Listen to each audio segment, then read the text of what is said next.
After everything, it was still a good season. Johnson goes to deny. Step back. Big play from the... It's got you here. Jones doesn't go the tip by Broom.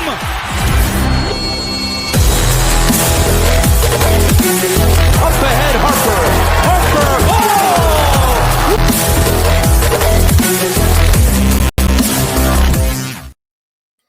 Hello and welcome to this episode of War Eagle Weekly. How we doing, Josh? I'm doing better than I was on Saturday. I'll tell you that. Yeah. Saturday was a rough day to be an Auburn fan. I think everybody went through all kinds of emotions, and over the course of the last 72 hours, I've been through it all, to be perfectly honest with you, Josh. Before we dive into it, though, let's remind everybody, use our link on our affiliate link below, going to Fanatics, to buy that Final Four gear. Remember this season, and the only way you can do it for sure is to have some memorabilia. So remember to go through there and do it. But Josh, so Auburn falls to the Gators. At halftime, it looked pretty good. I was feeling pretty good myself, and all in all, everything looked like it was going to go our way. But things fell apart in the second half real quick. No kidding, man. I mean, like you said, the first half, at the end of the first half, looked really good. I think that could have been one of our best first halves of the entire season. We did everything we wanted to. We were shooting above 50%, and everything was going our way. And then all of a sudden, as soon as the second half hits, Florida goes on a 9-0 run to tie it up and just never looked back. It was a tough watch, man. I felt like God hung up on us there in the second half, and our magic just ran out. It was just we had them in our hands. They scored 79 points the entire game. One player from Florida scored 34 of those 79 points. That one player just so happens to be Walter friggin' Clayton Jr., and there's nothing you could do to stop that man. The entire tournament, he's just been on fire. And just it wasn't any different against Auburn. It was a shit show in the second half. Yeah. We looked flat. We looked uninterested. We looked uninspired. We looked worn out. That's for sure. Yeah, and we got real careless with the ball. That was the storyline. If we don't have those turnovers, we win that game. That's just bottom line. Yeah, you can look at some free throws, and yeah, you can look at wide open missed shots, but it comes down to the fundamentals, and it's about not turning the ball over. Speaking of Walter Clayton, he's 2 of 8, 0 of 5 from downtown. Yes, right 8. I was just about to say he's 8 points in the national championship. Why couldn't he do that shit against Auburn? Because I tell you right now, we beat Houston in the national championship. Yeah. But if you can't stop a player like Walter Clayton when it matters, then you don't deserve to play. That's the thing. Yeah. My gosh, dude. Now I'm all worked up again and all pissed off. Yeah, Walter Clayton, and there were some times that Walter Clayton just made some miraculous shots, and I think Broom, he got worn out real quick. He didn't look himself. There were things that, man, there's so many things that we could have done different, and it would have felt so much better. We just weren't doing it. I don't know what it was. I don't know what was up with our guards in that game, because they got open looks. But that's the storyline since the beginning of the tournament is we're shooting 31% from behind the arc. And in that game, we shot 28% and something like that. And so there's a large part due to Miles Kelly. I don't know what the hell was wrong with that dude in that game. He was making some of the dumbest decisions I've seen anyone make all freaking season long. He just was throwing up the dumbest shots. I think it was 2-on-1 at one point where Auburn could have, switched momentum in the second half, and he decides to throw up an ill-advised 3 instead of going for the easy. That's just, my God, dude, that game just, I can't get over it. And the thing is, up until the tournament, we would have been fine with Miles Kelly taking that shot. We really would have been. And it just this tournament he went cold for whatever reason and couldn't do it. Chad Baker-Mazara looks good. I'm not including him in the guard talk. He's a shooting guard, small forward combo, but I'm not including him in that. He had a good game. I can't remember what his point total was, but it had to be in the teens. And I think it was 17. Was it 17? I He think defended so. well. He had some assists. He played. I mean, he looked like Chad. He looked like the Chad that we liked. And this was the year that I thought we had the best chance of winning a title. And unfortunately, we just didn't get it done. We did a poll on our Twitter or X, depending on how you want to look at it, asking, will this be Auburn's best chance ever at a national championship in basketball? And the votes are 50-50. Of course not.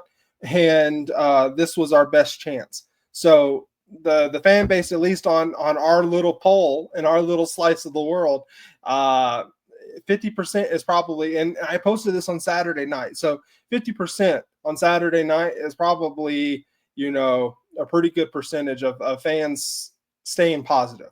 Now, don't get me wrong. Us not making it to the national title, us not beating Florida does not define this season as a lost season. It does not define this season as a disappointment.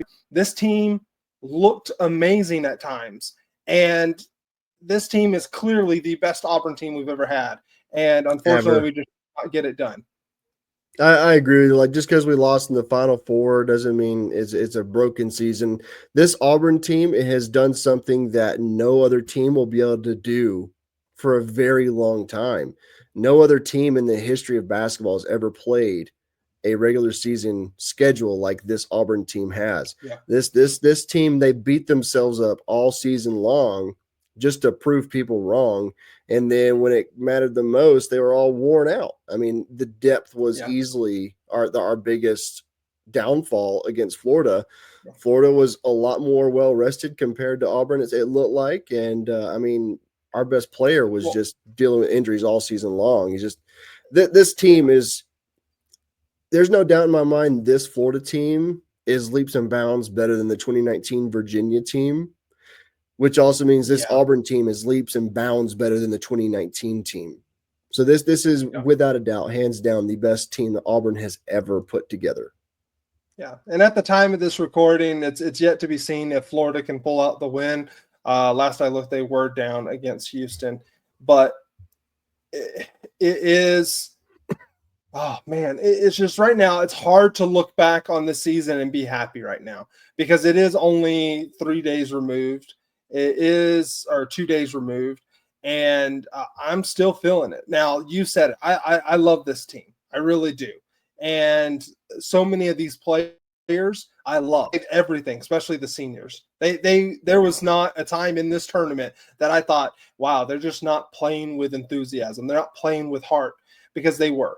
They just got tired, and unfortunately, like you said, Bruce had to shore up the rotation and wasn't able to play players that I wish we had, because Florida had the depth, Florida had the personnel to really just throw body after body after body. Man, if we had the JP Pegues we thought we had, different story. And the thing is again, Walter Clayton had a hell of a game. He had a hell of a back-to-back couple of games. He looked like the best player on the court, hands down.